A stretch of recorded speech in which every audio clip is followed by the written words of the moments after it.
বগুড়া ৬ আসনে বিএনপির ভারপ্রাপ্ত চেয়ারম্যান তারেক রহমান সহ ৫ জনের মনোনয়নপত্র বৈধ করা হয়েছে। এদিকে বাতিল হয়েছে বেশ কজন হেভিওয়েট প্রার্থীর মনোনয়নপত্র। শনিবার সকালে তারেক রহমানের মনোনয়ন বৈধ ঘোষণা করা হয়। এদিকে ঠাকুরগাঁও ১ আসনে বিএনপি মহাসচিব মির্জা ফখরুল ইসলাম আলমগীরের মনোনয়ন বৈধতা পেয়েছে। রাজশাহী ১ আসনের জামায়াত, বিএনপি এবং এবি পার্টির প্রার্থীর মনোনয়ন বৈধ ঘোষণা করা হয়েছে। বাতিল হয়েছে ৩ জনের নমিনেশন। খুলনা ৪ আসনে স্বতন্ত্র প্রার্থী আজমল হোসেনের মনোনয়নপত্র বাতিল হয়েছে। অন্যদিকে পঞ্চগড়ে একসাথে দেশ গড়ার অঙ্গীকার করেন বিএনপির প্রার্থী ব্যারিস্টার মোহাম্মদ নওশাদ জমির ও এনসিপির প্রার্থী সার্জিস আলম। গণপ্রতিনিধিত্ব আদেশ ১৯৭২-এর অনুচ্ছেদ ১৪ বিধান অনুসারে ৪১ বগুড়া ৬ বগুড়া সদর সংসদীয় আসনে মনোনয়নপত্র দাখিলকারী জনাব তারেক রহমান এর মনোনয়নপত্রটি পরীক্ষা করলাম। পরীক্ষান্তে মনোনয়নপত্রটি গ্রহণ করলাম। মাননীয় জেলা প্রশাসক রিটার্নিং অফিসার হিসেবে দায়িত্ব পালন করছেন এবং তিনি মনোনয়নপত্রটি বৈধ হিসেবে গ্রহণ করেছেন।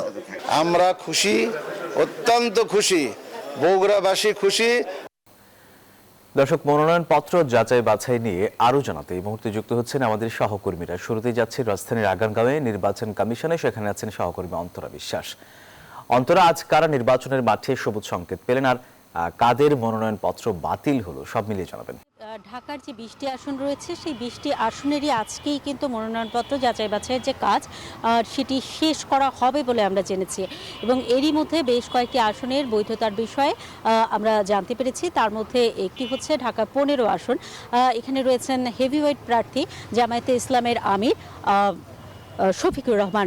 ডক্টর শফিকুর রহমান তিনি আসলে প্রতিদ্বন্দ্বিতা করবেন মূলত বিএনপির সঙ্গে এবং বিএনপির যে প্রার্থী এখানে রয়েছেন তিনি হচ্ছেন শফিকুল ইসলাম খান মিল্টন এবং এই দুজনের মধ্যে আসলে ঢাকা 15 আসনে যে প্রতিদ্বন্দ্বিতা সেটি হবে, কারণ এই দুটি আসনের এই দুইজনের বৈধতাই আসলে দিয়েছে রিটার্নিং কর্মকর্তা। এছাড়াও ঢাকা 13 আসনে ববি হাজ্জাজকে মনোনীত করা হয়েছে। শুরুতে যেটি বলা হয়েছিল তার দ্বৈত নাগরিকত্বের কারণে যেটি আসলে বলা হচ্ছিল যে তিনি কাগজপত্র যদি সঠিকভাবে দেখাতে পারেন তাহলে আসলে তাকে মনোনয়ন দেওয়া হবে, তার বৈধতা আসলে ঘোষণা করা হবে। পরে থেকে বেলা 2টা পর্যন্ত সময় দেওয়া হলেও মোটামুটি 12টার দিকেই আসলে তিনি চলে আসেন। এরপর তাকে বৈধ বলে ঘোষণা করা হয়। তার সঙ্গে প্রতিদ্বন্দ্বিতা করবেন মাওলানা মোহাম্মদ মামুনুল হক। তিনি খেলাফত মজলিসের হয়ে আসলে লড়বেন। তবে এটি আসলে জামায়াতের জোট, যে 12টি দল জামায়াতের ইসলামীর সঙ্গে জোটবদ্ধ হয়েছে, জামায়াত ইসলামীর সহ যে 12টি দল জোটবদ্ধ হয়েছে সেই দলের পক্ষ থেকে আসলে তিনি লড়ছেন। এছাড়াও আপনি জানেন যে এরই মধ্যে আমরা জানি যে ঢাকা 9 আসনের তাসনিম যারা তার যে মনোনয়ন সেটি আসলে বাতিল হয়েছে। তো তার দেখা গেছে দৈব চয়ন ভিত্তিতে যে 10 জনকে আসলে তুলে ধরা হয় যে তারা আসলে সেখানকার ভোটার কিনা এবং তাসনিম যারার পক্ষে তারা সাইন করেছেন কিনা। তো সেখানে দেখা গেছে 8 জনের সঠিক পাওয়া গেলেও 2 জনের সঠিক পাওয়া যায়নি, যে কারণে আসলে তার প্রার্থিতা বাতিল হয়েছে। তো তারা চাইলে এখন আপিল করতে পারবেন। আপিলের একটি সময়সীমা রয়েছে 9 ডিসেম্বর পর্যন্ত এবং তাদেরকে নির্বাচন কমিশনে সচিব বরাবর আবেদন করতে হবে। এই ছিল আমার কাছে এখান থেকে সর্বশেষ খবর। এবার কর্মকর্তার অফিসে আরিফ। আমি এই মুহূর্তে ঢাকা বিভাগীয় কমিশনারের যে কার্যালয় রয়েছে সেখানে রয়েছে। আর ত্রয়োদশ জাতীয় সংসদ নির্বাচনে এখান থেকে হচ্ছে 12টি আসনের মনোনয়ন বাছাই প্রক্রিয়া চলছে। এখন পর্যন্ত হচ্ছে বেশ কয়েকটি আসনের মনোনয়ন বাছাইয়ের যে ফলাফল সেটি আমরা জানতে পেরেছি। আমরা ধারাবাহিকভাবে কয়েকটি আসনের যে কয়েকটি আমরা জানতে পেরেছি সেগুলো একটু আপনাদের জানাতে চাই। সেটি হচ্ছে যে এখান থেকে মূলত তাসনিম যারা স্বতন্ত্র প্রার্থী তার মনোনয়নটি বাতিল করা হয়েছে। 2 জন ভোটারের তথ্য ভুল থাকায় হচ্ছে তার মনোনয়নটি বাতিল করা হয়েছে, এখন পর্যন্ত কিন্তু এটি বলা হয়েছে। একই সাথে হচ্ছে তিনি ঢাকা 9 থেকে হচ্ছে স্বতন্ত্র প্রার্থী হিসেবে মনোনয়নপত্র দাখিল করেছিলেন। ঢাকা 11 আসনে এনসিপির আহ্বায়ক নাহিদ ইসলামের মনোনয়নপত্র বৈধ ঘোষণা করা হয়েছে।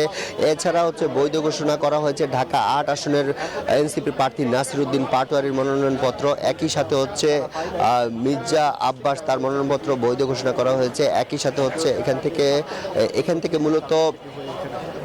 মূলত এখান থেকে মূলত যে প্রার্থীরা রয়েছে, আর বিশেষ করে এখানে যে কয়েকটি আসনে হচ্ছে মনোনয়ন বাছাই করা হচ্ছে, আসনগুলি একটু জানাতে চাই। সেটি হচ্ছে ঢাকা 4, ঢাকা 5, ঢাকা 6, 7, 8, 9, 10, 11, 12, 14, 16, 18 এই কয়েকটি আসনের হচ্ছে মনোনয়ন বাছাই প্রক্রিয়া চলছে, আর এখনও এই প্রক্রিয়া চলমান রয়েছে। তবে এখানকার যারা প্রার্থীরা আসছেন তারা বলছেন যে আগামীর যে নির্বাচন সেটি একটি অংশগ্রহণমূলক নির্বাচন হবে, এবং হচ্ছে আবার কেউ কেউ আবার হতাশা প্রকাশ করছেন যে বেশ কয়েকজন প্রার্থীর মনোনয়ন বাতিল করা হয়েছে। আবার তারা অভিযোগ করছেন যে তুচ্ছ কিছু কারণে হচ্ছে তাদের মনোনয়নপত্র বাতিল করা হয়েছে, এমনটা কিন্তু তারা বলছেন। তবে তারা যাদের মনোনয়ন বৈধ ঘোষণা করা হয়েছে তারা প্রত্যাশা করছেন আগামী যে ত্রয়োদশ জাতীয় সংসদ নির্বাচন সেটি অবাধ, সুষ্ঠু এবং নিরপেক্ষ অংশগ্রহণমূলক হবে। এই ছিল ঢাকা বিভাগীয় কার্যালয় থেকে আমার কাছে সবশেষ। আমাদের আরেক সহকর্মী আছে শাহ আলী জয়, আপনি জানাবেন সেখানকার বাছাইয়ের সবশেষ প্রক্রিয়া। আপনাকে আপনি যেমনটা দেখিয়েছেন তেমনিভাবে চট্টগ্রামেও আজকে এখানে রিটার্নিং কর্মকর্তার 2 কার্যালয়ে কিন্তু আমরা চট্টগ্রামের একটু দেখানোর চেষ্টা করছি।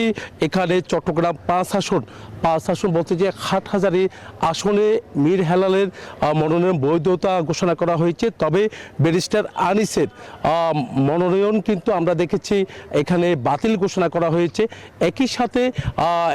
একই সাথে অন্যান্য যে ব্যারিস্টার শাকিলা তার মনোনয়ন কিন্তু বাতিল ঘোষণা করা হয়েছে। তো সব মিলে বলা যায় চট্টগ্রামে আজকে এখানে চট্টগ্রাম 4, 5 আর এদিকে জেলা প্রশাসকের কার্যালয়ে আমরা দেখেছি চট্টগ্রাম 6, 7 এবং 12 এর মধ্যে কিন্তু 10 থেকে 12 জনের মনোনয়ন অবৈধ ঘোষণা করা হয়েছে এবং কি বাতিল করা হয়েছে। তবে তাদের আপিল করার একটা সুযোগ আছে বলে আমাদেরকে জানিয়েছেন। 5 তারিখ থেকে আপিল করার সুযোগ রয়েছে। যারা প্রার্থিতা অবৈধ ঘোষণা করা হয়েছে, বাতিল করা হয়েছে, তারা কিন্তু এখানে তারা চাইলে তাদের প্রার্থিতা আবার বৈধতা করার জন্য তারা চ্যালেঞ্জ করতে পারে উচ্চ আদালতে। সেই কথা কিন্তু তারা রিটার্নিং কর্মকর্তা যারা আছে তারা জানিয়েছেন। তবে এখানে একটা হট্টগোল লেগেছিল। আমরা বিভাগীয় কমিশনার কার্যালয়ের সামনে দুপুর 12টার দিকে ব্যারিস্টার আনিসের জাফার প্রার্থী ব্যারিস্টার যে আনিসুর রহমান মাহমুদের প্রার্থিতা বাতিলের জন্য কিন্তু এখানে ছাত্র জনতা তারা বিক্ষোভ শুরু করেছিল।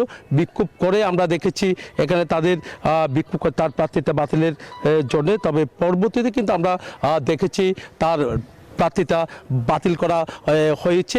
এরপর কিন্তু তারা এই জায়গা থেকে তারা সরেছেন। এই ছিল আমার এখানকার সর্বশেষ। ফিরে যাচ্ছে আমার সহকর্মী, অপেক্ষা করছেন বগুড়া বাবুর কাছে। জয়, আপনাকে ধন্যবাদ। বগুড়ায় আজকে 2টি আসনের মনোনয়নপত্র যাচাই বাছাই হয়েছে এবং সকালে বগুড়া সদর আসনে বিএনপির প্রার্থী তারেক রহমানের মনোনয়নপত্র বৈধ ঘোষণা করেছে জেলা রিটার্নিং কর্মকর্তা।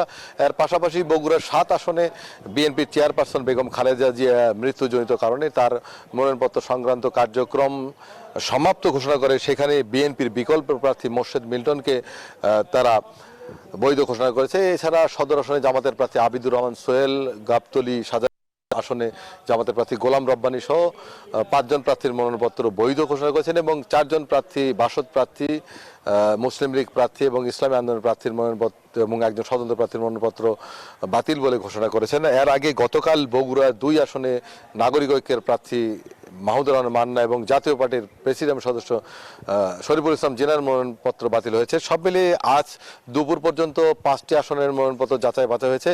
এখানে 11 জন প্রার্থীর মনোনয়নপত্র বাতিল হয়েছে ইতিমধ্যেই এবং কিছুক্ষণ পর বগুড়া 4 এবং বগুড়া 5 আসনের মনোনয়নপত্র যাচাই বাছাই করবেন জেলা রিটার্নিং কর্মকর্তা ও জেলা প্রশাসক মোহাম্মদ তৌফিকুর রহমান। আমরা দেখতে পেয়েছি ইতিমধ্যেই বগুড়ায় এই মনোনয়নপত্র যাচাই বাছাইয়ের জন্য জামাতের প্রার্থী, বিএনপির প্রার্থী, জাতীয় পার্টির প্রার্থীরা তারা কিন্তু জেলা রিটার্নিং কর্মকর্তার কার্যালয়ে এসেছেন।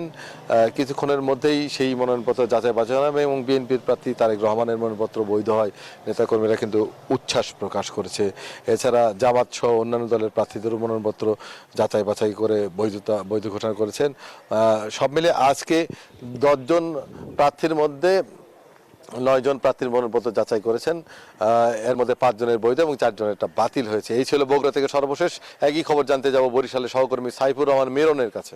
পত্র যাচাই বাছাই শুরু হয়েছিল গতকালকে, আজকেও কিন্তু দ্বিতীয় দিনে বরিশালের যে বরিশালের 6টি সংসদীয় আসনের মনোনয়নপত্র যাচাই বাছাইয়ের কাজ আজকে শেষ হয়েছে দ্বিতীয় দিনে।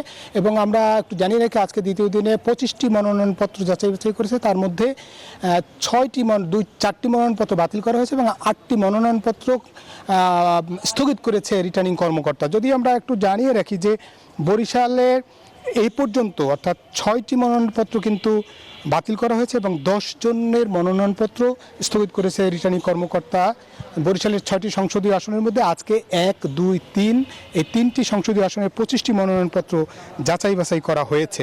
ত্রয়োদশ জাতীয় সংসদ নির্বাচন উপলক্ষে আজকের যে মনোনয়নপত্র যাচাই হয়েছে তার মধ্যে বাবুগঞ্জ বাবুগঞ্জ মুলাদি 3 আসনের 9 জনের প্রার্থীর মধ্যে জাতীয় পার্টির 2টি এবং স্বতন্ত্র 1টি মনোনয়নপত্র বাতিল করা হয়েছে। এছাড়া এই আসনে 2টি মনোনয়নপত্র স্থগিত করা হয়েছে। এছাড়া বরিশাল 2 আসনে জাসদ প্রার্থীর মনোনয়নপত্র বাতিল করা হয়েছে। যদি সব মিলিয়ে বরিশালের যে 6টি সংসদীয় আসন সেখানে আমরা দেখেছি যে নানান অসঙ্গতির কারণে 10টি মনোনয়নপত্র কিন্তু স্থগিত রাখা হয়েছে। এগুলো নিয়ে হয়তো পরবর্তীতে সিদ্ধান্ত জানানো হবে এবং 6 জন প্রার্থীর মনোনয়নপত্র কিন্তু বাতিল করা হয়েছে। যদিও এরপরে রিটার্নিং কর্মকর্তার কার্যালয়ে জমা হলেও এর পরবর্তীতে তারা আপিল করার সুযোগ পাবেন, তারপরে জানা যাবে চূড়ান্ত কারা প্রার্থী হচ্ছেন। 48টি বৈধ 48টি মনোনয়নপত্রই মূলত যাচাই বাছাই হয়েছিল। এই ছিল বরিশাল থেকে মনোনয়নপত্র যাচাই বাছাইয়ের শেষ দিনে, বরিশালের শেষ দিনে সবশেষ তথ্য। ফিরছি স্টুডিওতে। জি, ধন্যবাদ আপনাকে।